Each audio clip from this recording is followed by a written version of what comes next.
Voice of America Washington से news minute के साथ मैं हूं ताबिंदा नईम। इराक़ी मुसल्लह अफ़वाज ने तिकरीत शहर को दौलत इस्लामिया के कब्जे से छुड़ाने के लिए एक बड़ी फौजी कार्रवाई का आगाज़ कर दिया है। दाइश के जंगजू ने तिकरीत और मूसल पर गुज़श्ता साल मौसम गर्मा में कब्जा किया था।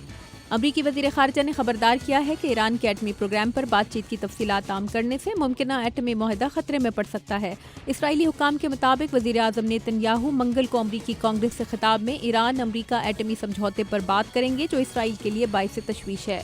बरतानिया से शाम जाने वाली 3 तालिबात की सर्वेलेंस वीडियो इस्तांबुल के बस अड्डे से सामने आई है। 17 से 18 फरवरी के दरमियान रिकॉर्ड होने वाली वीडियो के मुताबिक तीनों तालिबात कम से कम 18 घंटे तक बस अड्डे पर मौजूद रहीं। बांग्लादेश के इंसदाद दहशतगर्दी हुक्काम ने गुज़श्ता हफ्ते ढाका यूनिवर्सिटी में इंतहा पसंदी के खिलाफ ब्लॉग लिखने वाले अमरीकी शहरी अविजीत राय के कत्ल में मुबैना तौर पर मुलव्विस मुल्जिम फराबी शफीउर रहमान को गिरफ्तार कर लिया है, जो खुद भी इंटरनेट ब्लॉगर हैं।